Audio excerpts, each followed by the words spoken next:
All right. Okay. Well, we're gonna we'll get started, and our presenter will be here. Oh, she says 2 more minutes plus escalator. Plus escalator? Plus escalator. We'll just get started. Thank you, everybody, for being here today. I'm Dee Coney-Bear. I'm coming from Columbia University Medical Center. I'm today joined by... I'm Dan Rundy from University of Iowa. I'm Jimmy Tron. I'm one of the assistant professors at Columbia Medical Center in New York City.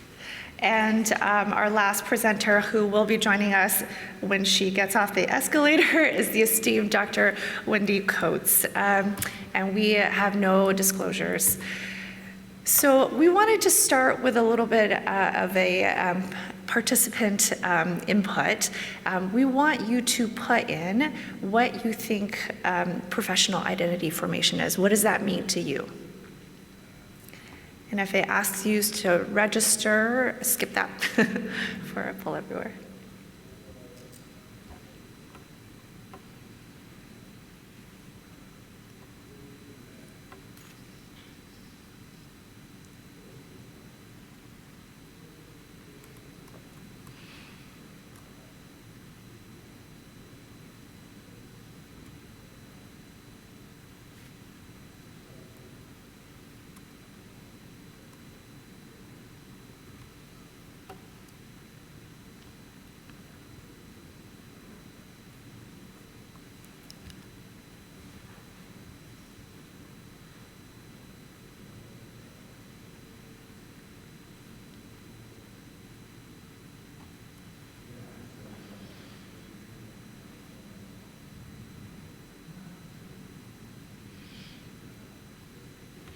I like that.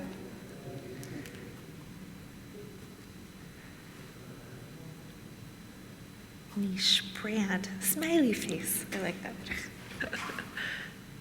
There she is. Yay, we made it. Thank you, everybody, for your input. We're going to just tell you a little bit about ourselves and our kind of our own professional identity path. So I really enjoyed that octagonal cap. This is actually, today will be the first medical school graduation that I've missed since I came back to University of Iowa. I really like, it's a nice way to cap the year off, and I'm sad because my flight's so late, I have to miss it today. But a few years ago I decided I was gonna get my own octagonal cap because the mortar boards look silly. And so my like sort of journey to professional identity formation in some ways was more straightforward, and in some ways is still like not done. So I was one of those annoying people. I knew I wanted to be a physician from very early on, and that really didn't change much through like grade school, high school. Despite my C- in organic chemistry, it didn't change that much in college. Then I got to med school, and my first problem was actually, like my first sort of crisis was, in an effort to feed myself, I went to all the free lunches from the interest groups, and I liked everything. Like there wasn't a topic that they talked about that I wasn't like, I think I could do that, that sounds really cool. And that actually continued through my clinical years. Every rotation I did, even the ones I thought I was gonna really dislike, I was like, oh, this isn't gonna be for me, I enjoyed. And that actually led me, as I was finishing my core year, to a little bit of a crisis of like, okay, I know I wanna be a doctor, but what kind? And then thankfully, I think like the people in this room, when I finally got to do my EM rotation, that part of it clicked. I was like, okay, this community, this kind of physician is generally what I want to be. And there was some imposter syndrome about whether I could be that, but at least gave me some direction. But even there, I was very convinced that I was going to, academics didn't resonate with me. I didn't see myself as sort of being capable of being the kind of people that were teaching me. And so I was like, I'm gonna be a community doc, that's what I'm gonna do. I picked my residency specifically sort of to get well-trained in a high-volume place so I could work in the community. And then I discovered ultrasound, and I was drawn to it because it let me be more clinically efficient, but also connected with my patients. But because I got so into it, I got asked to do a project that turned into an abstract that got accepted to actually SAEM 2010, which was the first conference that I ever went to. And that really kind of like, it changed the complete trajectory of sort of where I ended up going in medicine. And I got interested in academics. I sort of ultrasounded myself out of an ultrasound fellowship, but got interested in medical education and went on to do a fellowship in Harbor, UCLA with Dr. Coates. And then, even then, I was like, okay, I'm doing this. I'm going to be a program director. That's what I want to do. And by the end of my fellowship, I was like, I'm not sure that's what I want to do. But then I'm like, now I don't know what else to do. And I got to Iowa, and I've been really lucky there, and I've had great opportunities. And I have a position in the medical school, and I get to work with students from sort of their very first day. I've got a position in the residency, so I get to see them all the way through there and through fellowship. So I get to see this whole spectrum, but it involves switching hats a lot. And so my, besides for sort of educator, my professional identity it's still sort of up in the air. And I think the only thing that's different is I'm a little bit more comfortable with not having it fully formed and fully realized and just sort of experiencing the process, so.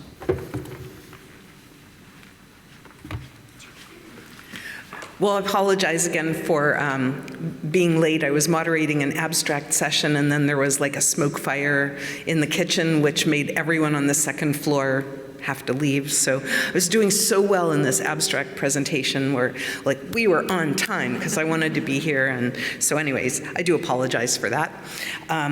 So, just like, not like Dan, I had a very circuitous path to where I am today. And I think that I've had a chance to experience multiple different identities.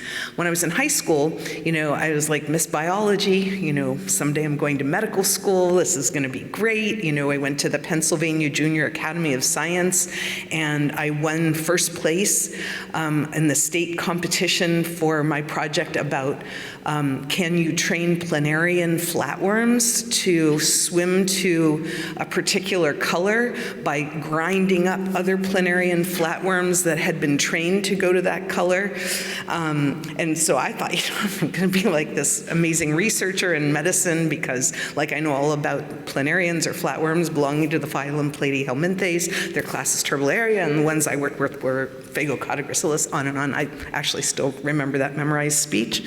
And then, lo and behold, my sort of fun activity was that I was a ballet dancer, and I guess I must have had some potential because I got plucked out of the little Miss Susie class and put into the pre-professional training division and ended up working as a professional ballet dancer for many years, which really kind of derailed the whole idea because that's a self-limiting career. And so I was sort of not sure what I was going to do, but I knew that I wasn't going to be able to continue being a ballet dancer until I'm the age that I am now. And my mom really helped out a lot by telling me, no, sorry, it's not possible for you to go to New York and accept that contract because, you're just not going to do that. And I come from an era where when your mom said, you're not moving to New York to dance with this big company, you kind of listened. And so I sort of decided, well, maybe this is a chance to reevaluate my past and my future. And I thought, well, if I can't be a dancer, maybe I can go to medical school and, go into orthopedic surgery and, have a chance to work with injured dancers. And so that's what I did. I went to medical school. I discovered when I was there that there weren't women orthopedic surgeons and that the locker room to the OR didn't even have a place for women to go who were medical students, who were female in orthopedics. And so that sort of dissuaded me from that path. And I found emergency medicine, and I'm pleased to report that I have a side private sports medicine practice that focuses on injured dancers. I continue to dance as a pathetic adult dancer, and I'm the team physician for 3 local ballet companies in Southern California.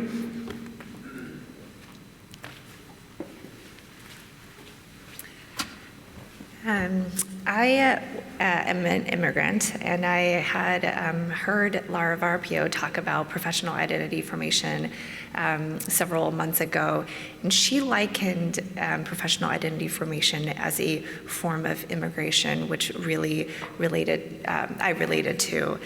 So I came to the States when I was about 9, and I didn't speak any English at that time. So it was actually even very difficult for me to tell anybody what my name was. And my to this day, I'm very sensitive about the way that people say my name. Some people call me Di. I'm like, I want to cringe and actually die when people call me that. But for a very, very long time, when I first came to the States, I had a very difficult time letting go of my identity as being Chinese. And even to this day, that negotiation between my two cultural upbringings is a constant struggle. And I think that this has been, the immigration experience has been kind of a reflective tool for me when I think about my identity as a physician, as a form of immigration to become a physician and my clinical journey.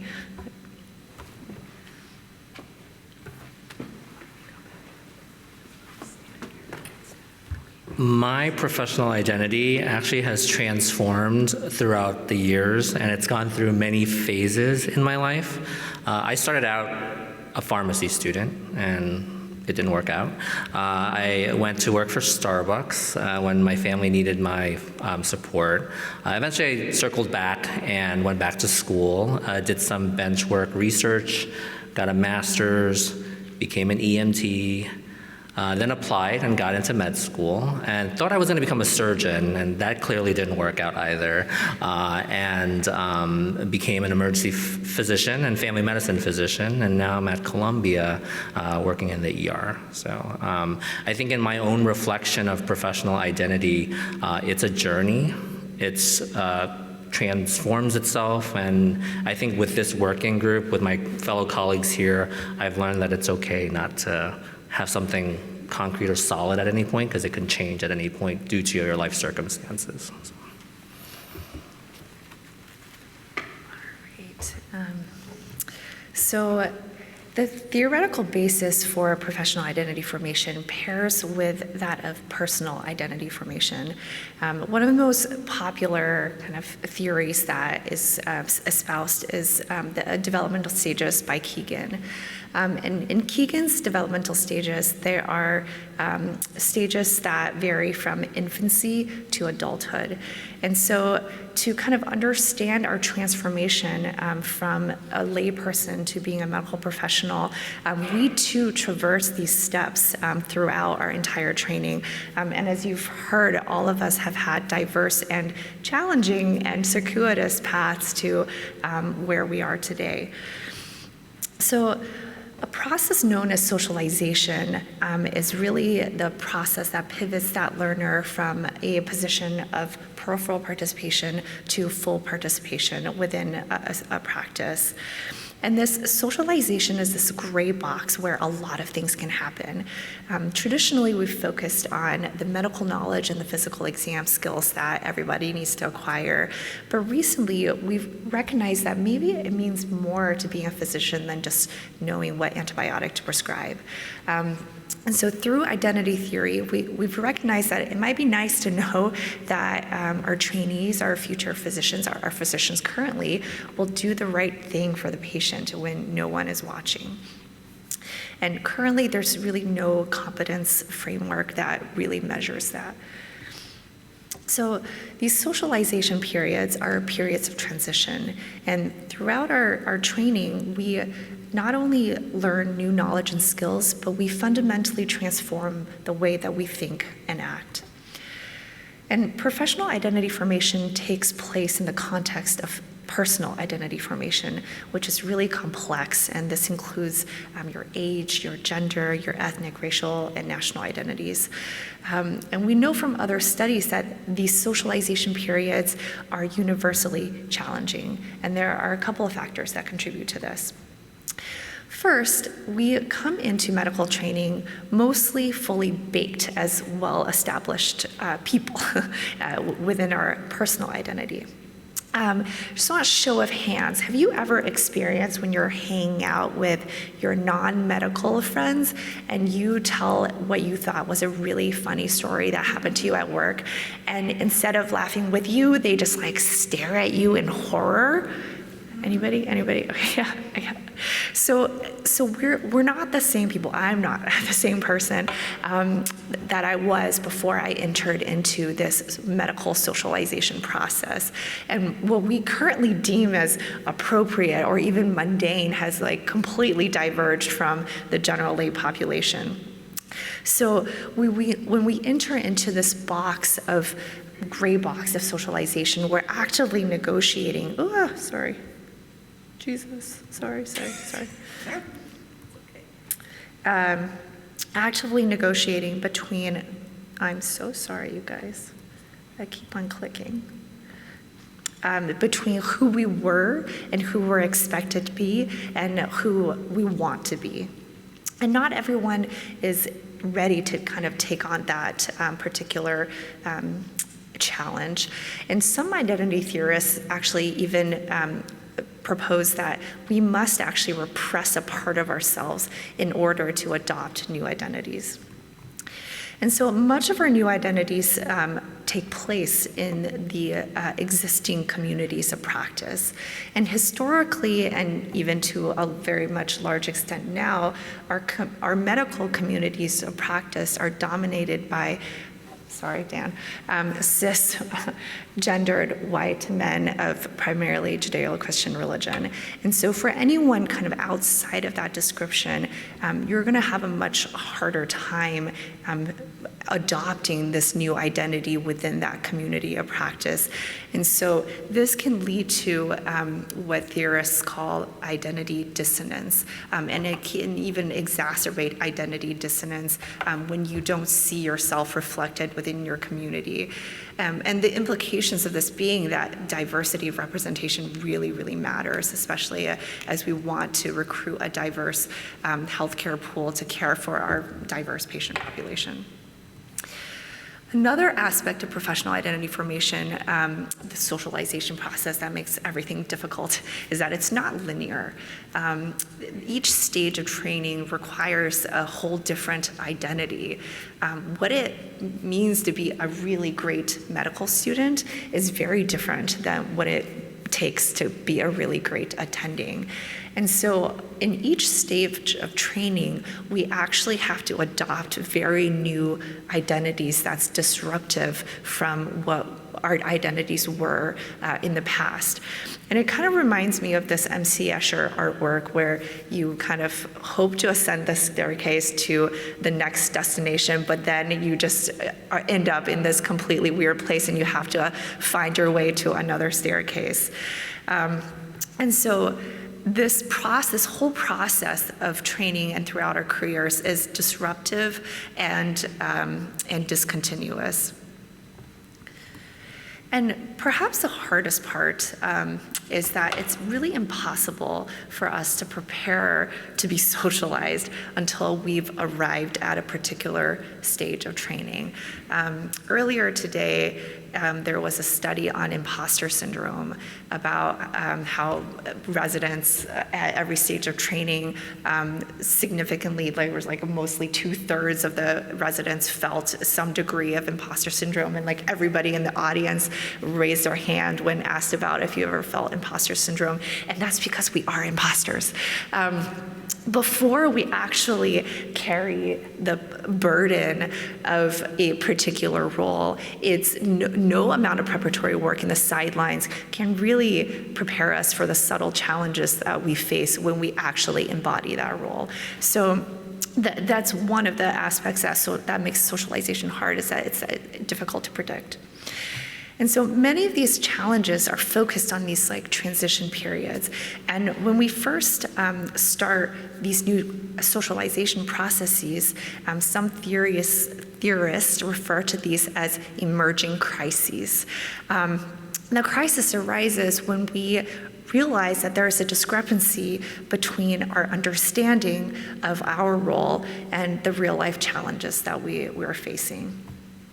So in this gray box of socialization, we go through many, many cycles of disruption, of deconstruction of who we are, and reconstruction of who we need to be. And we go through many, many cycles of crises. while these crises are by definition painful, they're actually also really great opportunities for growth. In fact, they are the prerequisite for growth. And I like to think of this analogy of a forest fire that demolishes the big established trees and allows the underbrush to grow. The underbrush cannot grow in the shadow of the established trees. And in general, we cannot grow from comfortable experiences. And so these moments of crises are actually fertile ground if we allow them to be. They provoke us to reflect on who we are and who we wish to be. They are an opportunity to refrain the crisis for moments of development. And we're given a chance to kind of think about what kind of physician do I want to be and what kind of member of the healthcare system do I want to be. And I like to reframe professional identity formation as this continuous cycle of deconstruction and reconstruction that's dynamic and ever-changing. And it kind of reminds me of the phoenix. It's really cheesy, but it's really beautiful in a way that when we go throughout our careers, we burn and we rise again. These cycles never end until we retire, maybe. But our professional identities will continue to evolve. And so in moments of crises, I urge you not to despair, but to take a step back and reflect with your trusted mentors, with your trusted peers, colleagues, with yourself about how these challenges can really shape you as a member of the healthcare system and as a human being. All right, so with that, Okay, so now we're going to do some guided reflections together. The professional identity essay was created to assess the respondent's conceptualization of a professional role in society and measures the stages of Kegan's identity development theory of morality, moral reasoning, adapted for use in professional education. There is extensive validity evidence to support the construct of this essay, and it has been used in other fields, including dental, law, business, and military. This essay has primarily been used for formative self-assessment and reflection.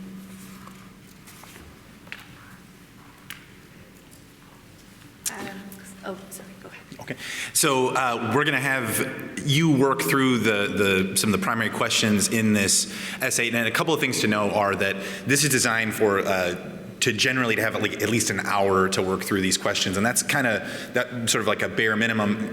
We're going to give you less time than that, but we still think that there's value in this as a jumping off point and a generative part of the process, because you'll go through these questions and you'll see some of them are very straightforward, but if you engage with them, there's really the opportunity for some insight into sort of who you are, who you think you are, and how you got there. And so, I would encourage you to take your time that we're going to give you now as we go through these, but then especially if anything resonates or if anything is challenging, we would really encourage you to give it some time over the next couple days and give it the space that it needs, because you've got the opportunity to actually learn something about yourself, and I think that's we don't give ourselves enough space to do that as we're just trying to get through the day and the challenge and then whatever, and allowing some intentionality there, I think, is a really positive thing that we would all benefit from doing more often. So we're going to give you 2.5 minutes per question. So we're going to start now. I'm going to read the first question, and then I'm going to be quiet, which is challenging for me, and then I'll read the next one, and we'll go on from there. Everybody's got pen and paper, I think? All right, excellent. So Fast thumbs, you can type on your phone. Yeah. So what does being a member of the medical profession mean to you, and how did you come to this understanding?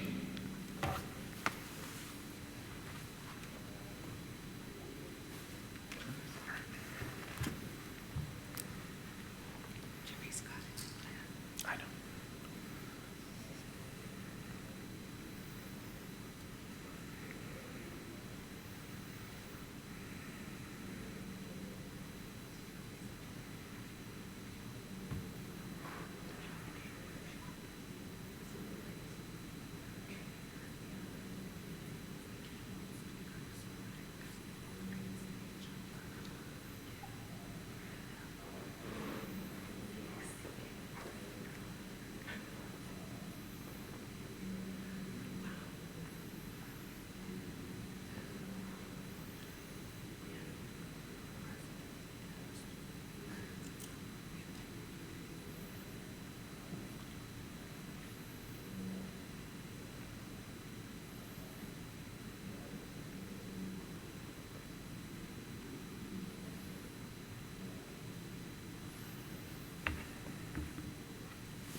Time. We're very excited about that. All right, so next question. What do you expect of yourself in the work that you do as part of the medical profession?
Time. So next question is, what does the profession expect of you?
So we're going to speed things up a little bit, just like in our medical careers. We're going to ask you to do harder things in less time because the questions get a little more challenging. So this was intentional. So what conflicts do you experience or expect to experience between your responsibility to yourself, your others, patients, your family, and your profession, and how do you resolve those?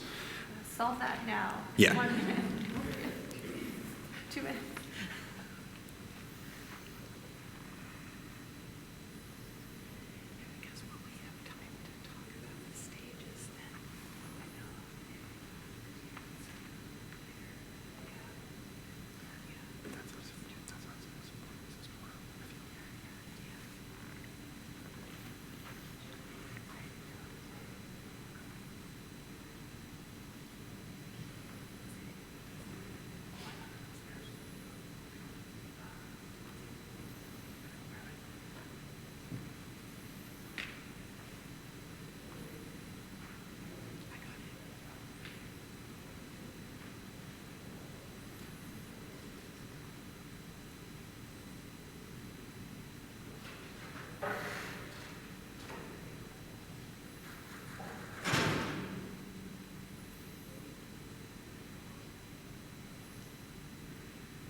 Okay, we're going to jump to the next one.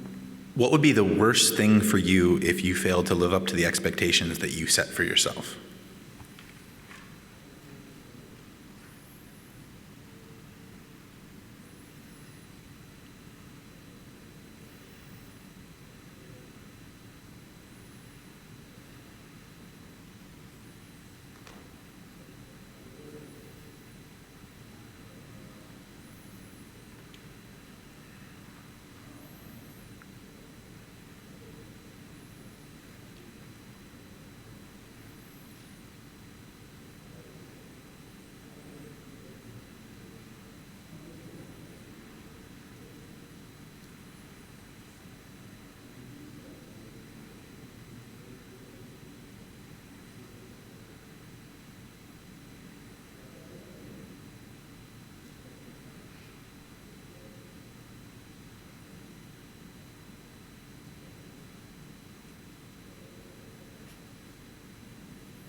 All right. What would be the worst thing for you if you failed to live up to the expectations of your patients?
All right. What would be the worst thing for you if you failed to live up to the expectations society sets for physicians, and how did you come to this understanding?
This next one is a little more positive. So think of a physician you consider to be an exemplar of professionalism. Describe why you picked this person, and if you can, illustrate it with an incident or a pattern of decisions or actions that they've made that makes you feel like you can support your choice.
And last question. Reflect on your experiences in training, so medical school, residency, fellowship, et cetera, that have been critical in fostering any change in understanding that you've had of what it means to be a physician.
So just finish your last sentence now.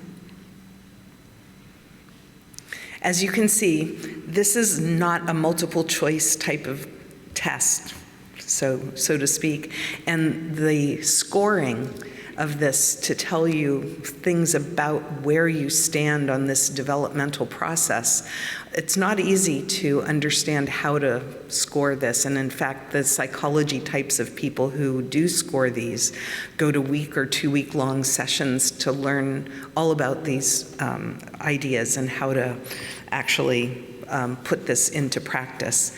But hopefully this is helpful for you and your reflection, and you'll be able to take your beginning answers and go back and, expand on those, and especially like when you're driving. So here's some key points about the different stages. We're not going to spend very long in the early stages. We're just going to explore some transitions using Kegan's 5 developmental stages of progression from infancy to adulthood as a model. Kegan viewed maturity as a mindful transformation from the inborn reflexive interactions with society to the fully mature intuitive stage of operation.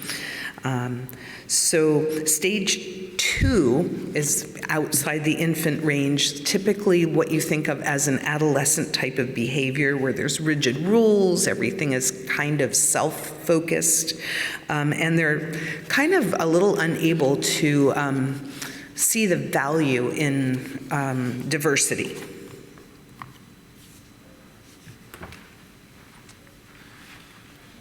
So then the stage 2 transition, 2 to 3 transition, I'm going to talk about this sort of in the context of medical school, because I think that is the one where the example is sort of the most resonant. So, stage 2 is okay. They kind of like know this stuff, and they like learn to the bones, and they know where some of the organs are for like a surgery rotation.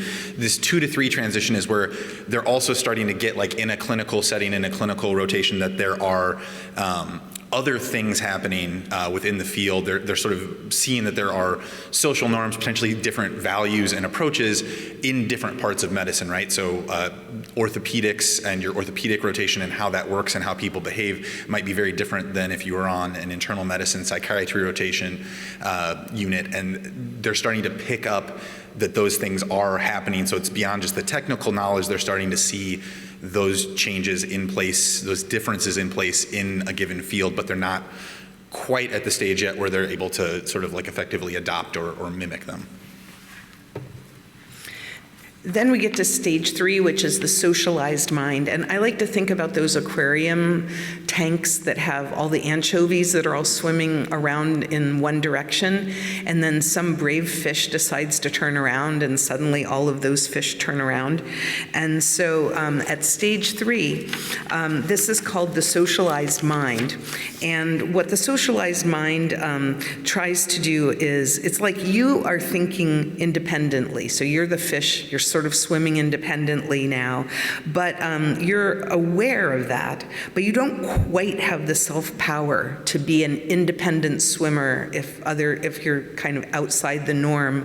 And this is kind of like a tribalism example in medicine, where when you're on surgery, you might take on the ways that surgeons behave toward emergency physicians, even though you might be an emergency physician and you come down, did you do the rectal, or something like that. So a little bit of tribalism there.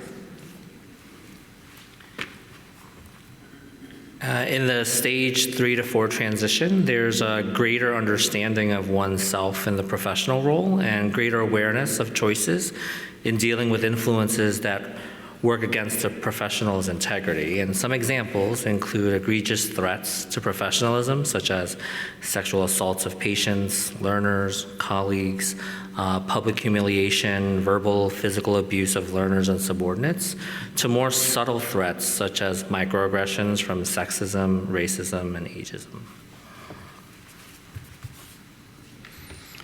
Stage 4 is called the self-authoring mind, and the self-authoring mind is a stage where you kind of realize that you don't actually really care a whole lot about what other people think.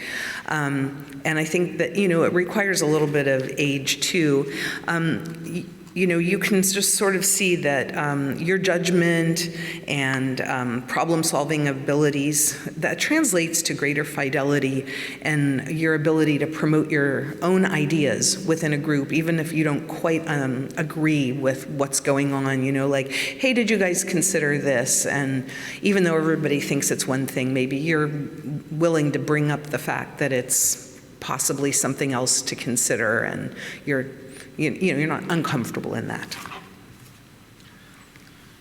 So then the stage 4 to 5 transition, and this one I think of like a helpful example is like maybe like the department chair level, right? And you're aware, like you might have your own sort of internal value system, but you're also at the phase where you can kind of understand that there are different ways, there are different professional identities, different sets of values in different settings. So when you're the chair working sort of like with the hospital administration and leadership, they might realize that that group has a different operating set of parameters and things that are priorities for them versus when they're doing a shift in the emergency department versus when they come to a national conference and they're interacting with their peers, right? They can see that there's going to be different ways of being, different approaches, and that sometimes they're not actually reconcilable, but they are able to recognize those differences, and then you're able, because you are pretty confident in your own conception of yourself, you're able to sort of adapt to those different modalities in order to be sort of most effective. And lastly, we have now reached the nirvana stage.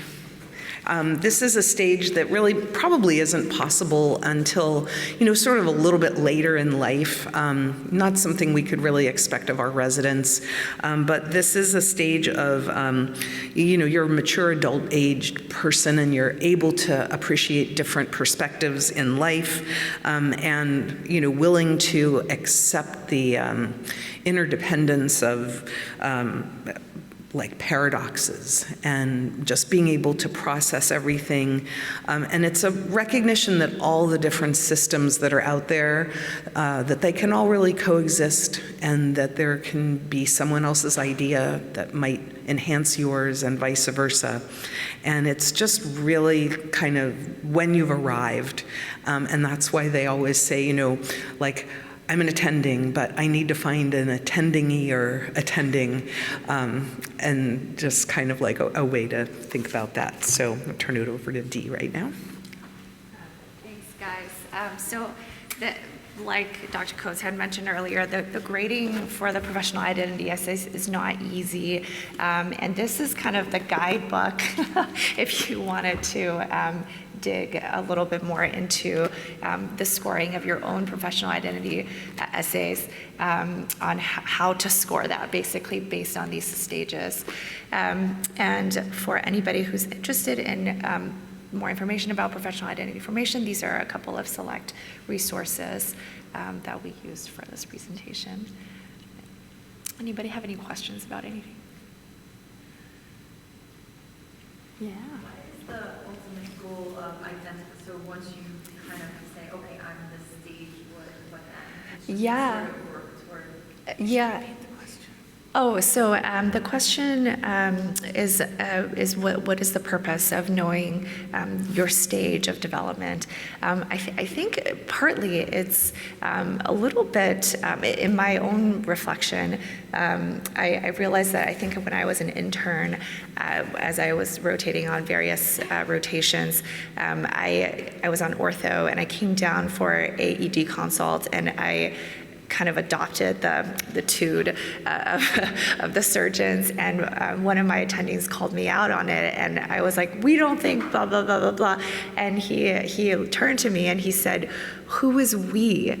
And I just kind of really, that question just like really made me take a step back and think about my behavior and how I've externalized the social norms. And so I was definitely at a stage 3 at that time.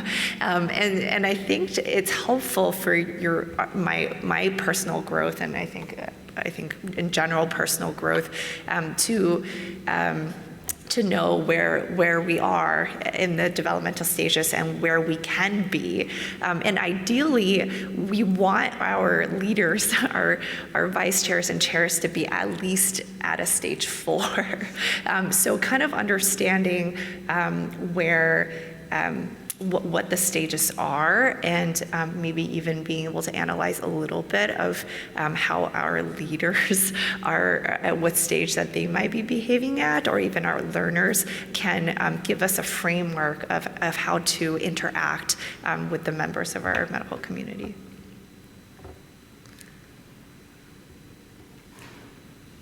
Okay, thank you guys so much for joining.